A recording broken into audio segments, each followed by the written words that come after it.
વાત કરીએ બનાસકાંઠાની તો બનાસકાંઠાના અરડુવાડા સ્ટેશન નજીક હિટ એન્ડ રનની ઘટના બની છે અને એકનું મોત નીપજ્યું છે।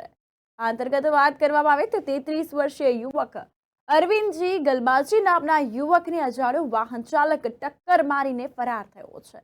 તો વાહનની ટક્કરે રાહદારી યુવક અરવિંદજીનું મોત નીપજ્યું હોવાનું સામે આવ્યું છે।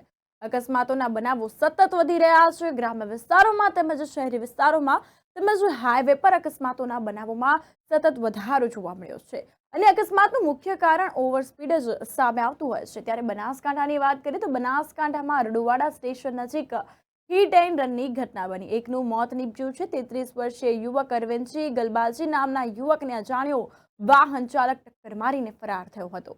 વાહનની ટક્કરે રાહદારી યુવક અરવિંદજીનું મોત નીપજ્યું હોવાનું સામે આવ્યું। ઘટનાની જાણ પરિવારજનોને થતા મૃતકના મૃતદેહને પીએમ અર્થે સિહોરી રેફરલ હોસ્પિટલ ખસેડવામાં આવ્યો છે। પોલીસે આ અંગે ફરિયાદ નોંધીને વધુ તપાસ તેમજ તજવીજ હાથ ધરી છે।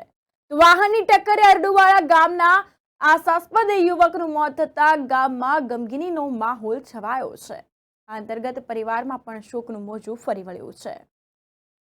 તાલુકાના અરડુવાડા ગામના બસ સ્ટેન્ડથી નજીકમાં અમારા ગામના ઠાકોર અરવિંદજી ગલાબજીને અજાણા વાહને ટક્કર મારતા એમના સ્થળ ઉપર મૃત્યુ થયેલ છે અને એ મૃત્યુ થયા પછી એમની અમે લાસ્ટ પીએમ માટે શિવરી રેફરલ હોસ્પિટલ મૂકેલ છે અને અત્યારે અમે પોલીસ સ્ટેશન શિવરી એની ફરિયાદ લખાઈ રહ્યા છે અને આગળની તપાસ પોલીસ કરે અને જલ્દીથી જલ્દી જે સાધનવાળો થાય એક્સિડન્ટ કરવાવાળો એને જલ્દી એરેસ્ટ કરે એવી અમારી માગ છે।